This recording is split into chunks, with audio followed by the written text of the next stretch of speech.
Good afternoon, folks. My name is David Reese. I'm the author of 3 moderately successful novels. After that trilogy was completed, though, my progress ground to a halt. I started this video series to keep track of my efforts as I attempt to address the environmental and physical issues that have kept me from writing for nearly a year. This episode is going to be a little bit different, however. I'm not going to be talking about the things that are holding me back. Instead, I intend to talk about the things that are helping me keep moving forward. This is Breaking the Slump, an author's journey.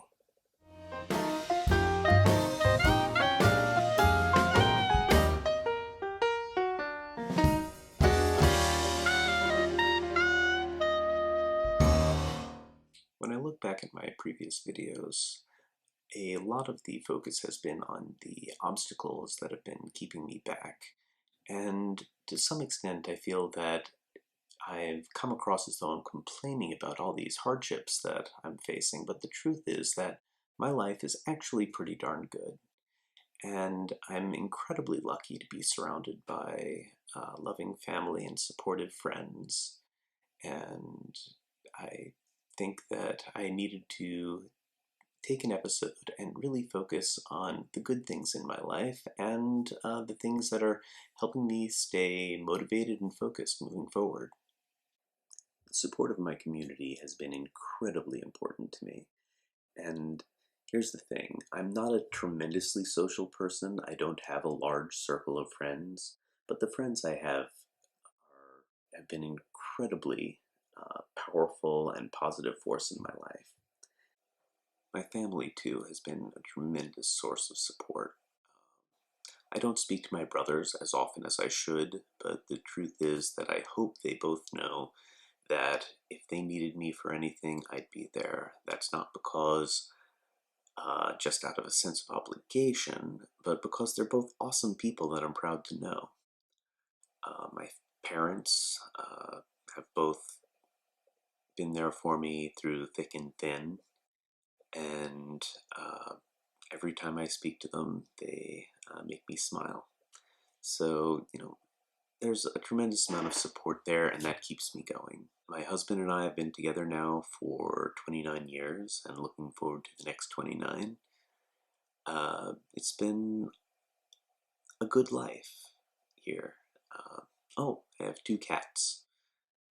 This young gentleman's name is Colby, with footage taken in one of those rare instances when he wasn't running around at 1,000,000 miles an hour or gnawing on things that aren't food. And this is Colby's sister Jackie, seen here resting on the most comfortable chair in the house with a heated blanket, because she is spoiled rotten. In addition to support from my community, I also indulge in a great many hobbies to keep my enthusiasm and drive, creative drive, moving forward.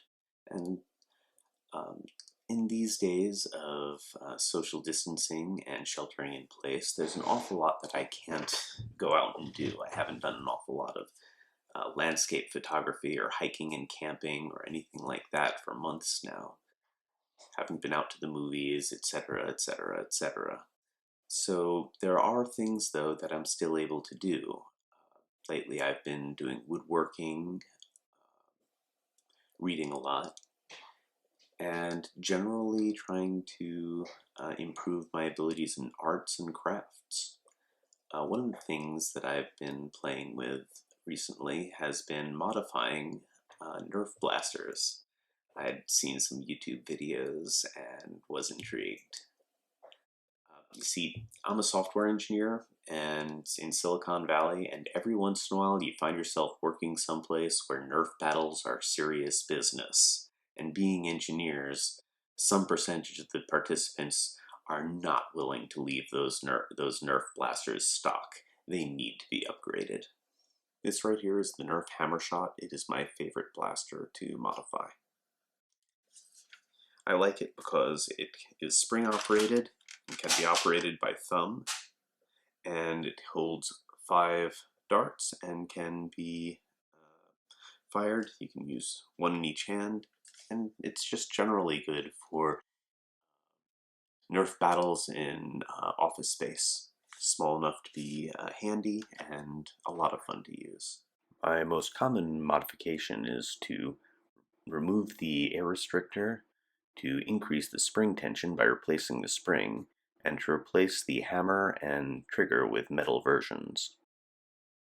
If you take it apart during the process and paint it, you can get something like this.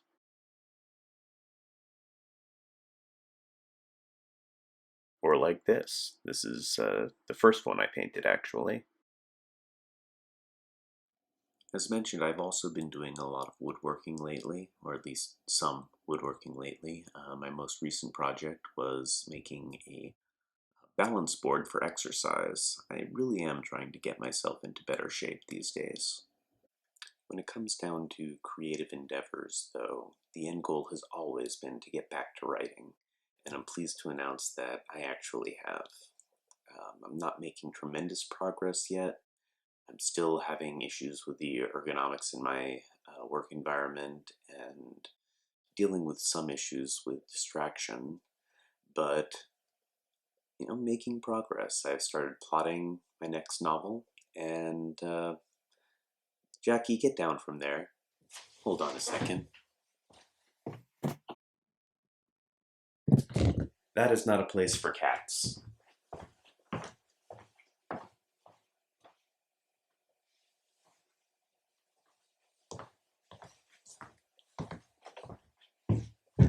I'm not going to say the slump is broken because my progress has been very, very slow.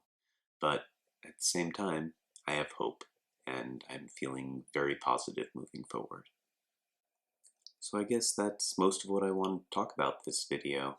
There are still challenges ahead of me and habits that I want to bring into my life so that I can improve my word counts and bring myself back up to the creative levels that I know that I'm capable of and I'm looking forward to being again.